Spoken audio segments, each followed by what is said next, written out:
ये बात मैंने कही है कि मैं बहुत लंबे समय तक अपने आप को केंद्र की राजनीति में नहीं देखता हूँ। मेरा राजनीति में आने का कारण ही बिहार और बिहारी रहे। नमस्कार, बहुत बहुत स्वागत है आपका न्यूज़ 18 के डिजिटल प्लेटफॉर्म पर। मैं हूं आपके साथ ऋतु ज्ञानवाली। चिराग पासवान का विधानसभा चुनाव लड़ने का बयान और उसे पार्टी पर छोड़ना क्या एक सुनियोजित रणनीति का हिस्सा तो नहीं? क्या ये पार्टी के कार्यकर्ताओं को उत्साहित करने का प्रयास है या फिर एनडीए के भीतर सीट बंटवारे में बेहतर सौदेबाजी की कोशिश? बिहार की राजनीति को समझने वालों की माने तो पार्टी में चिराग पासवान की वन मैन आर्मी छवि के बावजूद ये कदम सामूहिक निर्णय की आड़ में दबाव की राजनीति को दर्शाता है। क्या चिराग इस दबाव की राजनीति कर बिहार की सियासत में नया इतिहास रच पाएंगे? लोक जनशक्ति पार्टी रामविलास के राष्ट्रीय अध्यक्ष और केंद्रीय मंत्री चिराग पासवान ने हाल ही में संकेत दिए हैं कि वे 2025 के बिहार विधानसभा चुनाव लड़ सकते हैं। हालांकि उन्होंने ये फैसला अपनी पार्टी पर छोड़ दिया है, जो उनके वन मैन आर्मी छवि के विपरीत प्रतीत होता है। ऐसे में सवाल उठता है कि क्या चिराग का ये बयान उनकी रणनीति का हिस्सा है या एनडीए के भीतर सीट बंटवारे और प्रभाव बढ़ाने के लिए दबाव की राजनीति का दाव है। रामविलास पासवान के निधन से खाली हुई केंद्रीय मंत्री की कुर्सी चिराग पासवान को नसीब नहीं हुई थी। 2024 के लोकसभा चुनाव में राजग की जीत के बाद केंद्रीय मंत्री बने तो महज साल भर में कुर्सी से मोह भंग हो गया। बिहार विधानसभा चुनाव 2020 के ठीक पहले लगभग इसी समय चिराग पासवान खूब चर्चा में थे। वैसे ठीक इसी समय पिछले साल जब केंद्र की नरेंद्र मोदी सरकार का शपथ होने वाला था तो भी चिराग पासवान चर्चा में थे। अब बिहार विधानसभा चुनाव 2025 के पहले चिराग पासवान चर्चा में है। 2020 में उन्होंने राष्ट्रीय जनतांत्रिक गठबंधन के मुख्यमंत्री नीतीश कुमार को हराने की तैयारी के कारण वो चर्चा में आए थे। पिछले साल पहली बार केंद्रीय मंत्री बनने की संभावना के कारण सुर्खियों में थे। अब ठीक एक साल बाद वो बिहार विधानसभा चुनाव में खुद उतरने की बात कहकर चर्चा में आ गए हैं। तो क्या 9 जून 2024 को केंद्र की नरेंद्र मोदी सरकार में पहली बार मंत्री बनने के एक साल के अंदर उनका मोह भंग हो चुका है? सवाल तो यही आ रहा है सबके मन में। क्या वो बिहार के लिए केंद्र की कुर्सी छोड़ेंगे? क्या ये नफा नुकसान का गणित ये भी समझना जरूरी है, जो सवाल आपके जहन पे है। पिता के जाते ही चिराग बन जाते केंद्रीय मंत्री, ये भी कहीं ना कहीं स्थितियां थी, मगर चिराग पासवान जो है सांसद थे। अब जब अक्टूबर 2020 में उनके पिता रामविलास पासवान का निधन हुआ, रामविलास का उस समय केंद्र में वो मंत्री थे। चिराग पिता की कुर्सी पर बैठ जाते, उनके आवास में ही रह भी जाते, लेकिन ऐसा नहीं हो सका क्योंकि बिहार चुनाव में चिराग पासवान ने एनडीए से अलग राह पकड़ बिहार चुनाव 2020 में मुख्यमंत्री नीतीश कुमार की पार्टी जनता दल यूनाइटेड के प्रत्याशियों के खिलाफ लोक जनशक्ति पार्टी के उम्मीदवार उतार दिए थे।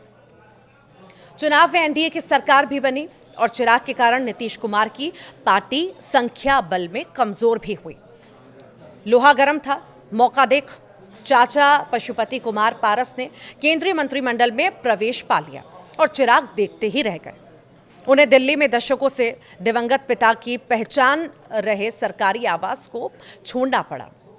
वक्त गुजरा, नीतीश के घाव पर भाजपा और चिराग के साथ वक्त ने भी मरहम लगा दिया। 2024 में लोकसभा चुनाव हुआ तो चिराग पासवान 100% सीटों पर जीत के साथ केंद्र में मंत्री बने। अब बिहार चुनाव लड़ने की बात वो कर रहे हैं तो उतरने और जीतने के बाद उन्हें केंद्रीय मंत्री का पद छोड़ना पड़ेगा, जो कई नजरिए से नुकसान वाला भी फैसला होगा। मतलब उन्हें बहुत कुछ समझ लेना होगा ऐसा करने से पहले। एलजेपी रामविलास के सूत्रों ने बताया कि चिराग की घोषणा से पहले ही एजेंसियों के जरिए सर्वे कराया जा रहा था। इसका मकसद ऐसी सीट खोजना था जहां से चिराग बड़ी जीत हासिल कर सके। इससे एनडीए को भी फायदा होगा। चिराग पहले जमुई और हाजीपुर जैसी आरक्षित सीटों से लोकसभा का चुनाव जीत चुके हैं। हाजीपुर सीट पर उनके पिता रामविलास पासवान चुनाव लड़ते थे। चर्चा है कि अब चिराग नवादा जैसी सामान्य सीट पर ध्यान दे रहे हैं। चिराग पासवान की रणनीति से बिहार की राजनीति में भी हलचल है। वे अपनी पार्टी को मजबूत करना चाहते हैं और सरकार में बड़ी भूमिका भी निभाना चाहते हैं। लेकिन बीजेपी और जेडीयू के लिए ये देखना होगा कि वे चिराग की मांगों को कैसे पूरा करते हैं। आने वाले दिनों में बिहार की राजनीति में और भी बदलाव देखने को मिल सकते हैं। सभी राजनीतिक दलों की निगाहें अब सीटों के बंटवारे पर टिकी हैं। ये देखना दिलचस्प होगा कि कौन सी पार्टी कितनी सीटें जीतती है और किसकी सरकार बनती है। लेकिन सवाल है कि चिराग पासवान अभी इतना जोर क्यों लगा रहे हैं और क्या उन्हें 45 सीटें मिल पाएंगी। चिराग के करीबियों का कहना है कि उन्हें लगता है कि नीतीश कुमार की सेहत उन्हें जो है पूरा कार्यकाल पूरा करने नहीं देगी और अगर एनडीए सत्ता में लौटती है तो चिराग को उप मुख्यमंत्री बनने का मौका मिल सकता है। फिलहाल उनकी पार्टी को 6% वोट मिलते हैं। वे इस बार इसे बढ़ाना भी चाहते हैं, इसीलिए वे 45 सीटों के लिए जोर भी लगा रहे हैं। एनडीए गठबंधन के भीतर सीट बंटवारे को लेकर तनाव की खबरें भी सामने आ रही हैं। चिराग की पार्टी को 20-22 सीटें ऑफर की गई, जबकि ये वो कम से कम 40 सीटों की मांग कर रहे हैं। ये मांग एनडीए के प्रमुख घटक दलों बीजेपी और जदयू के लिए चुनौतीपूर्ण है, क्योंकि दोनों दल अपनी अपनी सीटों को अधिकतम करना चाहते हैं। चिराग का चुनाव लड़ने का ऐलान और इसे पार्टी के सर्वे पर छोड़ना एक रणनीतिक कदम हो सकता है। इससे वे न केवल अपनी पार्टी के कार्यकर्ताओं में जोश भर रहे हैं, बल्कि एनडीए के भीतर अपनी स्थिति को मजबूत करने के लिए दबाव भी बना रहे हैं। चिराग की रणनीति का एक और पहलू उनकी बिहारी फर्स्ट की सोच है। वे सामान्य सीट से चुनाव लड़ने की बात कर रहे हैं ताकि उनकी छवि केवल दलित या पिछड़े वर्ग तक सीमित न रहे। ये कदम उनकी व्यापक स्वीकार्यता को बढ़ाने और बहुजन नेता के रूप में स्थापित करने की कोशिश का हिस्सा है।